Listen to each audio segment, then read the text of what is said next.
Broadcasting from the heart of the nation, in the Hoosier Media Network studios, the next generation in conservative talk radio. This is the Voice of Reason with Andy Hoosier. But alas, this is not Andy Hoosier. We are broadcasting from the heart of the deep South, not the heart of the nation. I could say the heart of the South is the heart of the nation, right? It's the nation. Welcome in, guys. The Voice of Reason. I am Mark Walters, filling in for the great Andy Hoosier today. The kid needs a break. Let's give him a break from time to time. And if you know anything about Andy's show, he sits in for me, so I am more than happy to fill in for him today, a fellow Talkers Heavy 100 top radio host in the nation. It's always fun to be here with you. Welcome to the show. I'm going to fill your prescription for freedom for the next solid 2 hours, and I've got a great lineup for you. We're going to have two guests with us today, and we're going to cover some story. We're going to talk about Minnesota in the first hour with Brad Premo. We'll go to Brad in just a moment. I'll let him introduce himself. We'll spend a good quality hour with Brad, and then we're going to have political pundit Neil McCabe in from Real America's Voice, White House correspondent. You may have seen him on TV, gracing your TV channels from the White House lawns on One American News, Real America's Voice.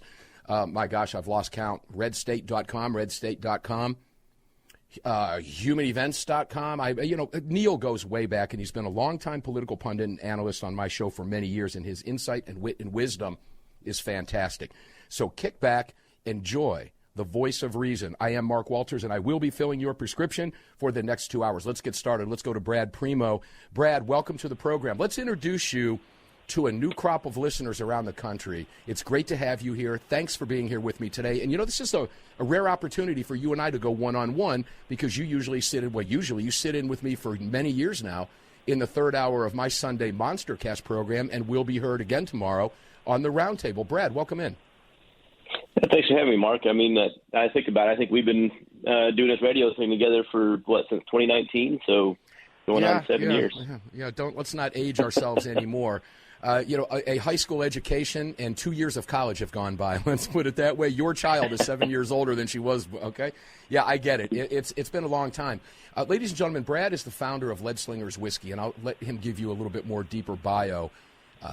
Not only is he the founder of Lead Slingers Whiskey and a great entrepreneur, he's also a combat veteran, U.S. combat veteran who saw action. He's the real deal.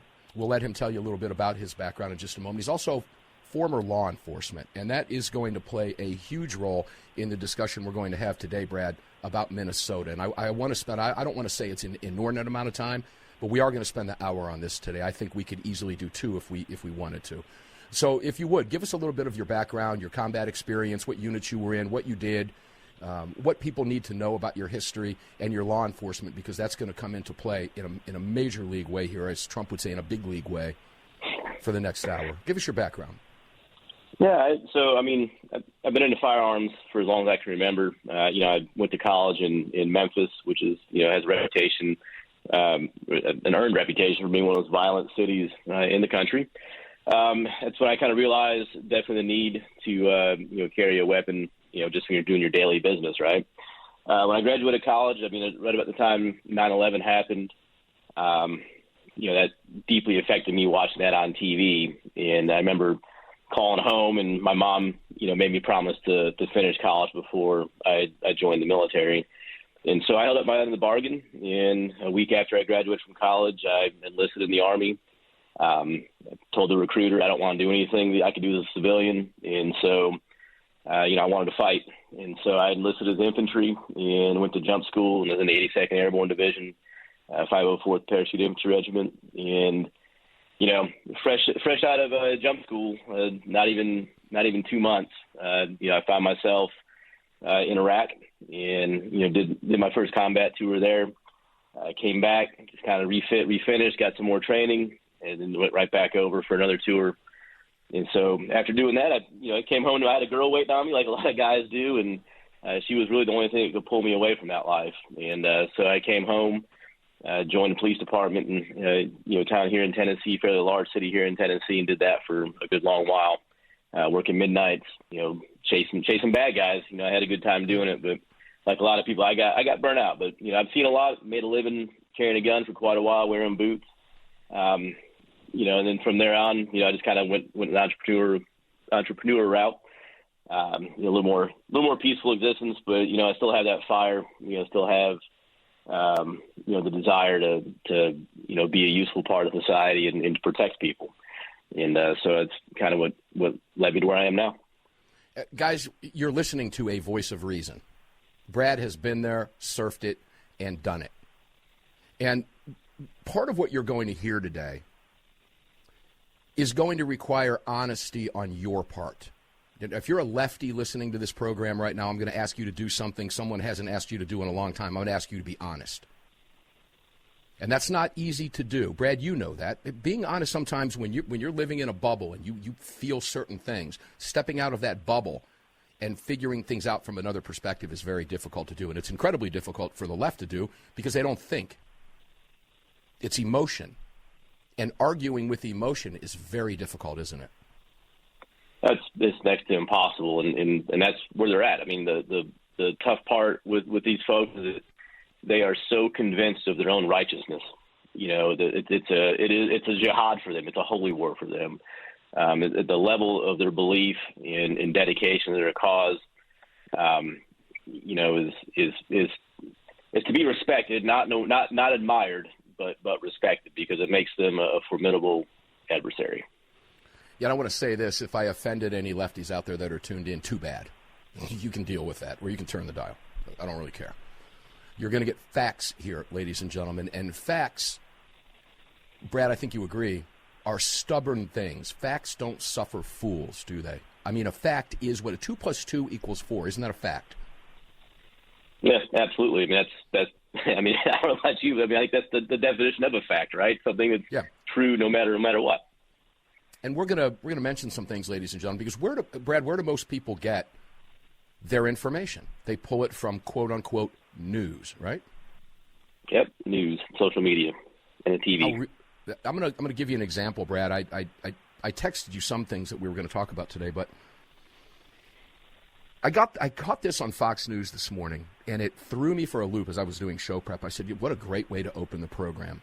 You and I have talked about media and fake news together for years on national radio. I've lost count. I wish I had $1 for every time we've talked about it. And guys, I use the term headline surfing. Brad's heard me say that many times. You cannot be a headline surfer in today's day and age.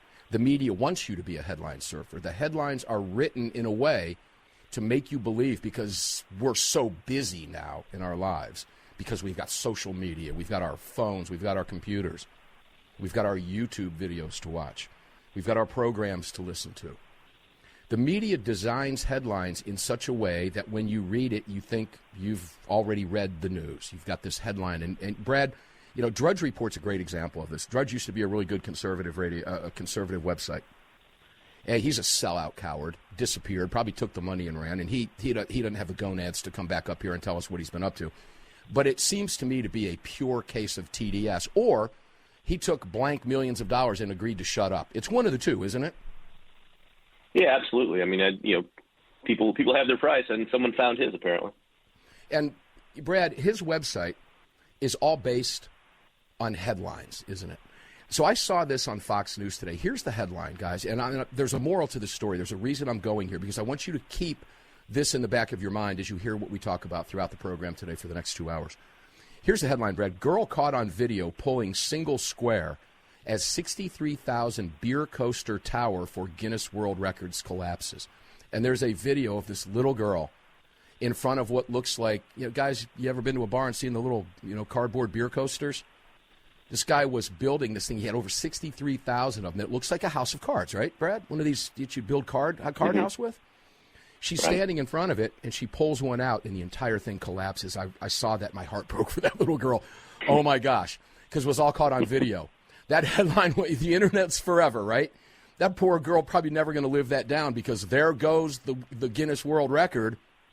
Guinness World Record in beer coasters. That's kind of interesting, too. I didn't put 2 and 2 together on that one until just now. And I started reading the story, and it talks about how she went in and knocked this thing down. It wasn't until 3/4 of the way down in the story it said, but that's not what really happened. And I'm thinking, what did I just read? 3 paragraphs of nonsense and garbage designed to lead you to believe a certain thing that did not actually happen. and it says it right smack in the column. What happened here was the guy knew he wasn't going to get the record because there was a collapse at the bottom of this unit, so he started inviting people up one at a time to pull one out to see who could get it to knock down. So, Brad, the point that I'm making is if all you read was that headline, like me, I felt terrible for that little girl. I shouldn't have. She won the prize. But the whole headline was skewed in such a way that if all you did was read that, ladies and gentlemen, you thought something entirely different. Brad, I'm afraid that's where the left makes a huge mistake.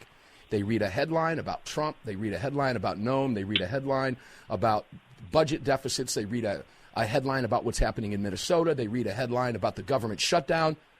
And Trump is this, Trump is that, Trump is this, Trump is that, because you know what they're doing. They're reading left-wing headlines all day long, Brad. And they're not digging into this and thinking. Is that a fair analysis? I think it's absolutely what happens. The media long ago became, propagandists. And, propaganda a lot of times is based on some really slick, slogans that are easy to digest. The message is given to you in very digestible little portions, until you've ingested the whole thing. And that's what the media is doing. I mean, unfortunately, over time, I think with social media, our brains have kind of become conditioned to the, 140-character tweet, right? That kind of thing. And so, I'm guilty. I mean, I do it sometimes, too, just kind of just doom scrolling, not really thinking about it. But it's just headline after headline or hot take after hot take. And if I find myself getting irritated or upset or whatever, I have to make myself, okay, what's really going on here, and maybe start looking into something. Or I just have to tell myself, just forget about it and move on. But, the people crafting these headlines, they have a purpose for why they're crafting them the way they are. And they're crafting them to be consumed by the people who already have a bias. And it's just confirmation bias that they're digesting. And, and they're trying to whip people into a frenzy. And it works. I mean, there are people that I've known for years. And I'm almost ashamed to say that I know some people who are leftists because I try not to associate with commies at all. It's okay. Right? It's okay. We all do. Yeah. We all do. Don't take it personal. We all do. But, I can almost set my watch to, like, the headlines that I see on social media or whatever. I can almost set my watch to this one particular person I'm thinking of. It is just a matter of time before he's on social media himself just crying and making huge statements, and he's always been an emotional guy, and the world is ending. It's just it is sad actually how easily that man is being led around by his nose. And the thing is, like, he is not unique. He is the average on that side.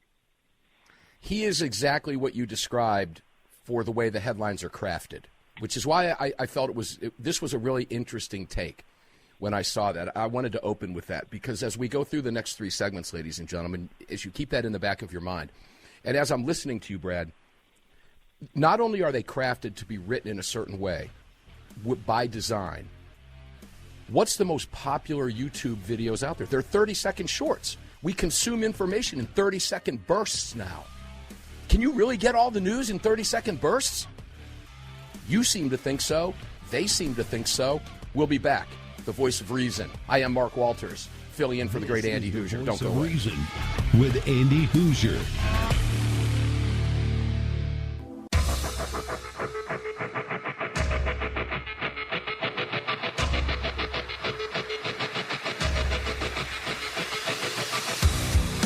It's your Patriot on the Prairie. This is the voice of reason with Andy Hoosier.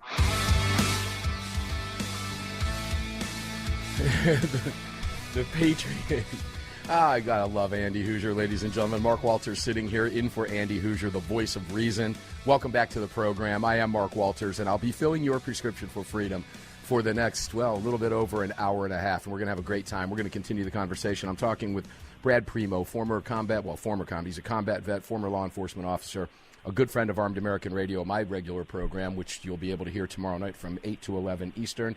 That would be 7 to 10 Central and 5 to 8 p.m. Pacific time. All those different time zones are getting me confused.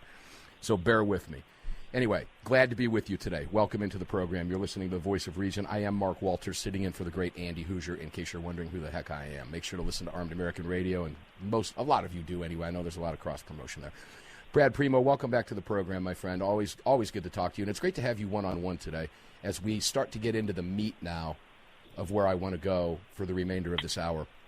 You know, I mentioned that, and you pointed out as I was listening to you, it dawns on me, right? YouTube videos, right? Keep TikTok videos a minute or under, right?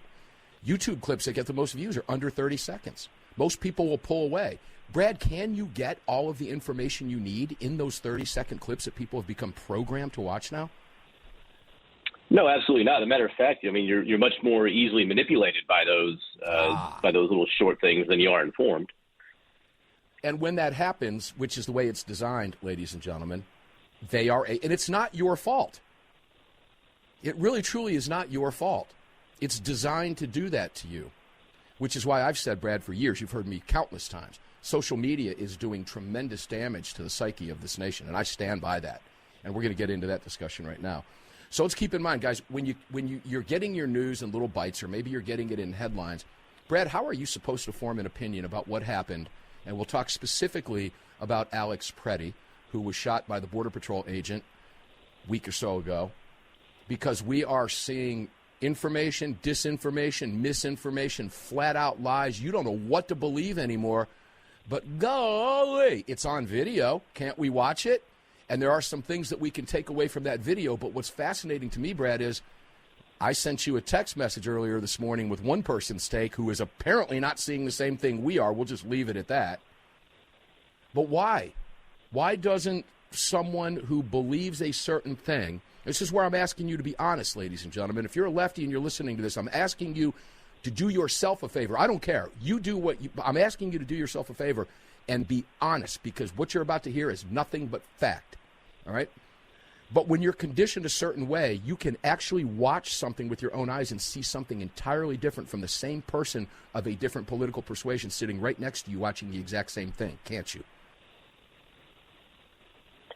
It's really frightening, actually, that it's that way. I just was thinking about this just because, you know, the people I interact with quite often, my best friends, you know, we all generally see things the same way, and it seems like it's a no-brainer, right? It seems like, well, you know, this is common sense, and I know for a fact there's a few people I could go to, and they're going to have an exact opposite interpretation of what they've seen, and they're going to be just as convinced of it.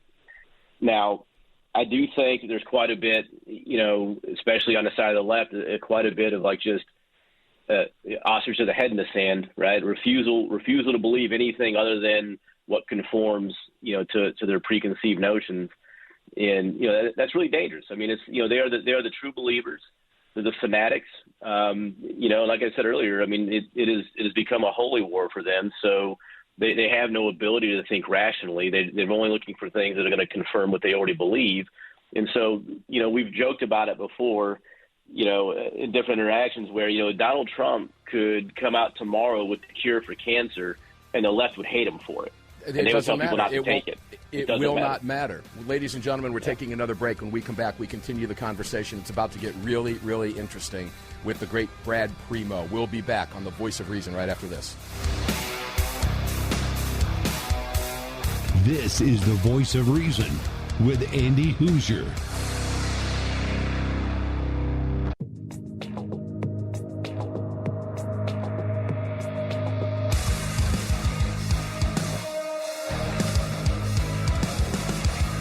Truth, reason, and common sense.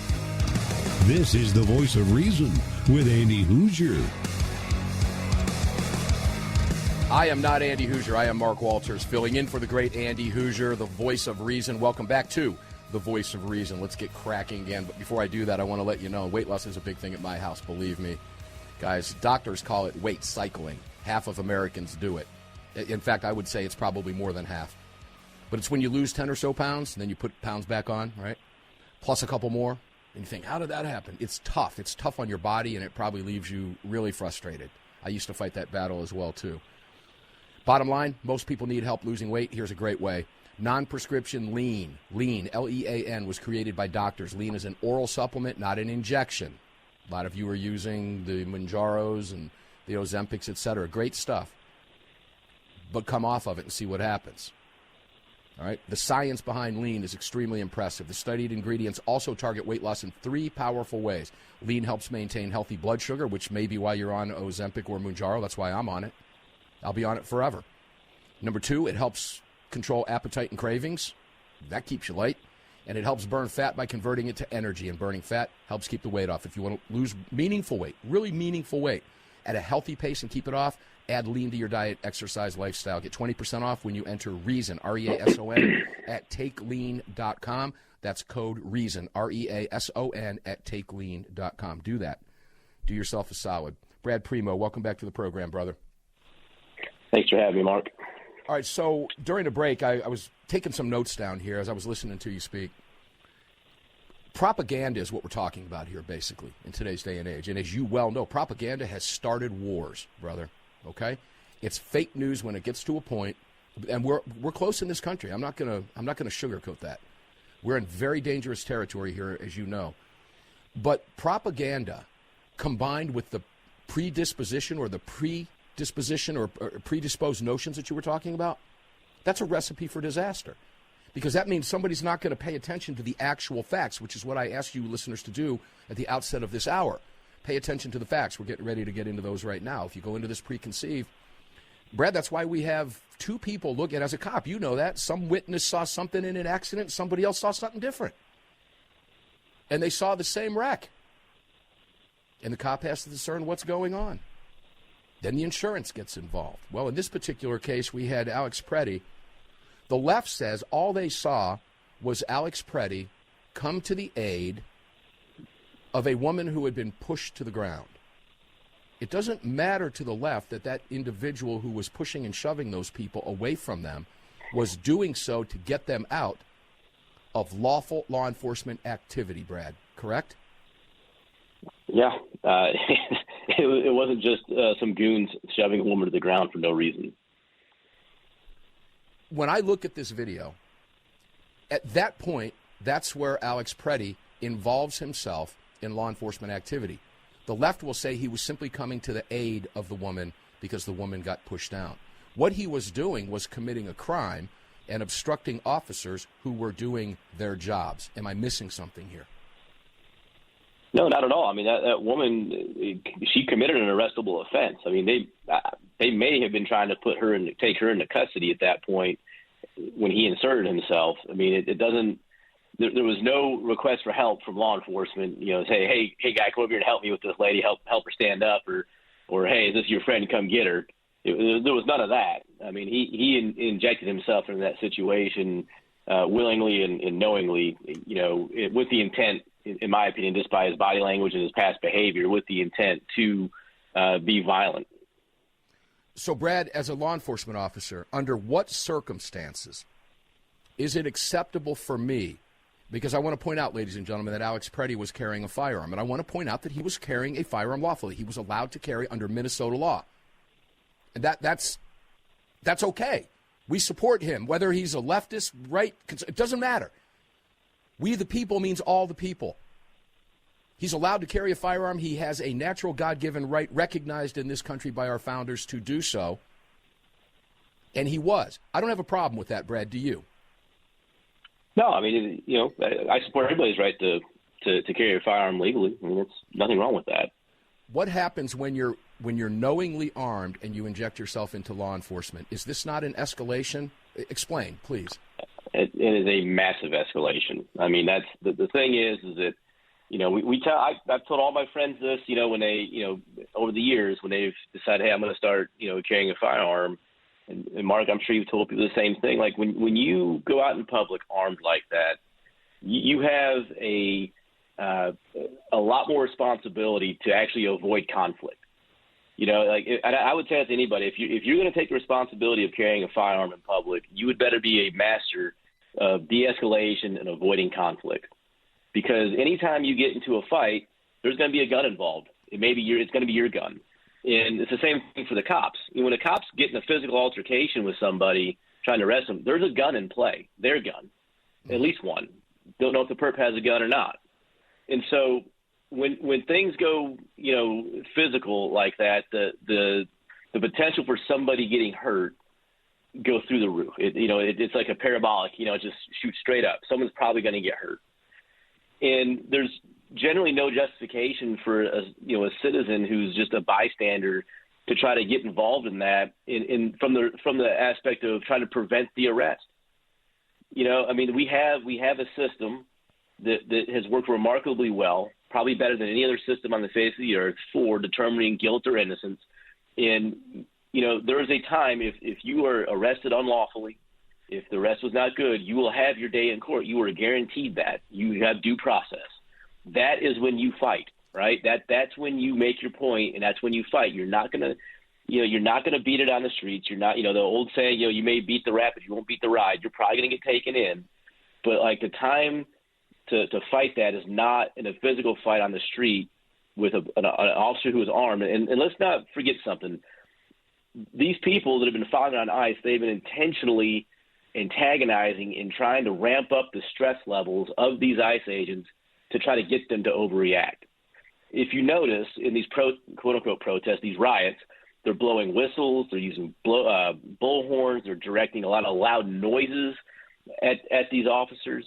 And what that does over time, since it's constant, it increases. It is designed to increase the anxiety and edginess of those officers, and nobody's immune to that.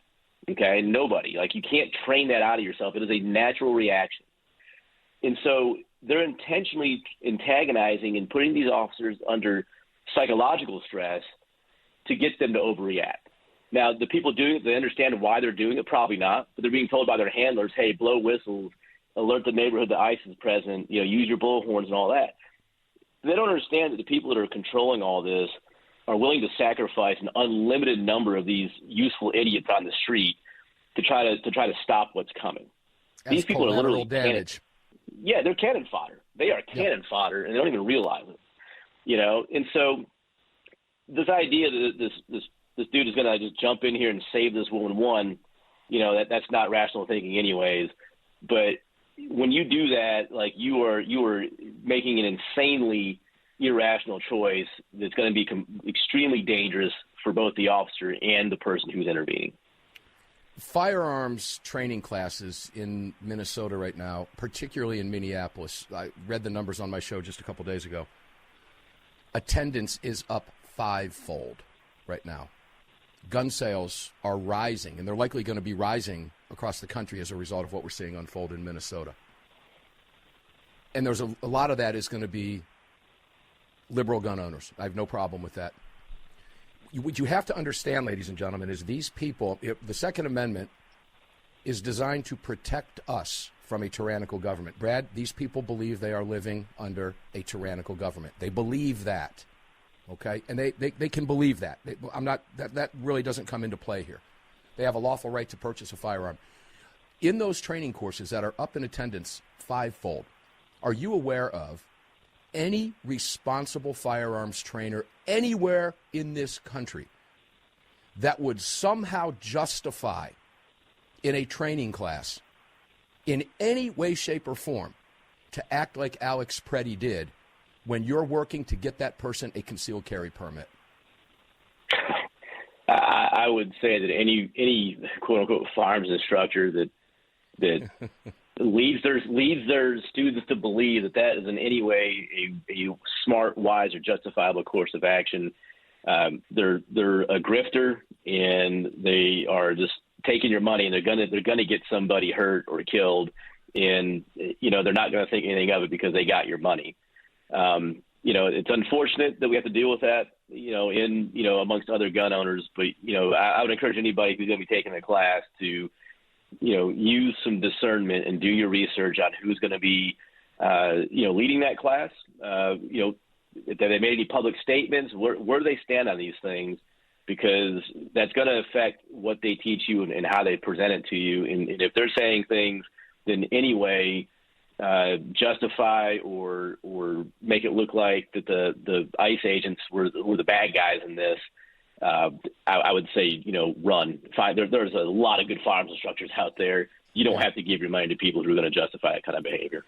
There's guys. This conversation is so important because there is a bottom line here, and we're going to get to that in the next segment when we close everything out with Brad. But in my mind, and again, we're dealing with facts here, ladies and gentlemen. You need to dig into this. You need to be honest. Don't just disagree with me if you disagree with me for the sake of disagreeing with me because I'm conservative and you're liberal. Pay attention to what we're talking about. Because, Brad, under no circumstances that I can concoct under any circumstance, and I have tried, can I find any, not one, ladies and gentlemen, and we'll come back with Brad to finish this discussion in just a few minutes after this break, but under no circumstance should you ever inject yourself into law enforcement and do so knowingly armed. We'll be back with Brad right after this.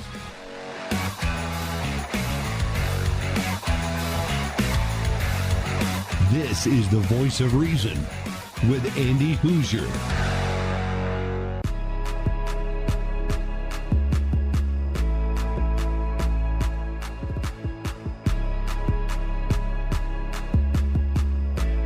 Where Hoosier-holics gather every week. This is the Voice of Reason with Andy Hoosier. I'm a Hoosier-holic. I admit it. I'm a huge Andy Hoosier-holic fan. Have been for a long time. And I appreciate Andy Hoosier letting me sit in for him, filling in the big shoes of this Talker's Heavy 100, with which he is. And he and I both made that list this year. Very proud of him. Great up-and-coming conservative. Pay attention to what he says. He truly is the voice of reason. And if you like listening to Andy on his show, you can also listen to him on my show every Monday on Armed American Radio's Daily Defense, 4 to 5 p.m. Eastern, 3 to 4 Central Time if you're in the great Midwest. And you're smart enough to do the math in the time zones around wherever you live. 1 to 2, West Coast. You can do the math. You can figure it out. Make sure to check it out. And by the way, guys, just to let you know, Congress right now is working on health care reform in D.C. right now as we speak. Well, maybe not this very moment.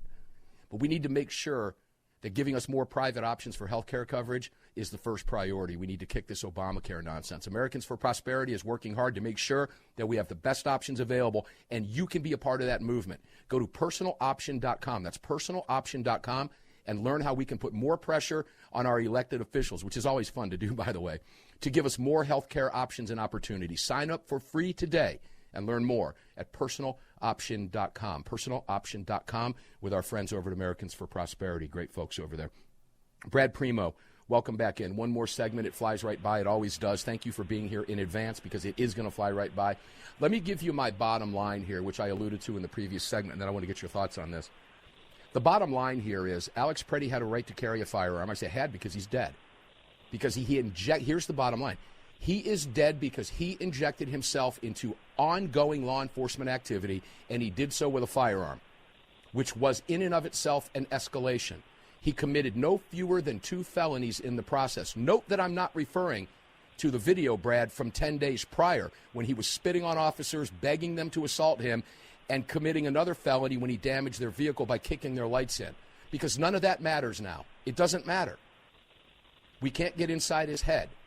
But the fact of the matter is he put himself there in what he knew was a volatile situation, and he knew or should have known if he took firearms training from anybody responsible whatsoever, that when he immediately stepped into that situation was escalating, as you pointed out, so rightfully so, a couple of segments ago, Brad. The bottom line is that man should be waking up to a hot cup of Java on a very cold Minnesota morning. Instead, he is begging his Creator for forgiveness of his sins because of his own action. If he were standing on the sidelines, you don't want to listen to me, guys? I'm asking you to be honest now. If he remained on the curb, blowing a whistle, banging his garbage can lid, bullhorn, shouting obscenities, which he has every First Amendment right to do, guess what? He'd be enjoying that hot cup of blackout coffee today, Brad. And I want you to try to argue that with me. It's impossible. Yeah, I actually had a discussion with somebody that was upset with something that I stated about I forgot the lady's name that was also shot when she tried to run over the officer a few weeks ago. Yeah. And this person, all they could come up with after, everything came out about it and say, look, this is what happened, is, she said, well, no one should have died that day. I said, you know what? You're right. Yeah, You're absolutely right. Yeah. You know what? No one should have died. But that woman made a choice because actually she lost, her 6-year-old is an orphan now because she lost her ability to think and act rationally, and it cost her life. And it's the same thing with this gentleman's Preddy is you are right. You know what? He should have died. He should be doing whatever people are doing in Minnesota this time of year. Right. Staying warm, whatever. But he lost his ability to think and act rationally, and it cost him his life. That's bottom line. That is the bottom line, Brad. We're getting ready to end this hour, and I'll close out with this, Brad. And guys, if you want to hear the continuation of this conversation, you can tune into Armed American Radio's Monstercast tomorrow night on a station near you. Just look it up online. But to go back to that bottom line, and it's very sad because he didn't have to die. He did not. And we are in agreement with that. It doesn't matter if the officers were right or wrong. He provoked it. He provoked a response, and it got him killed. It did not have to happen. It's that simple. Brad Premo, thank you for being here, brother. I love you. See you on Armed American Radio's Monstercast on the Roundtable tomorrow. Guys, we'll be back 6 minutes after the hour with Neil McKay from Real America's Voice.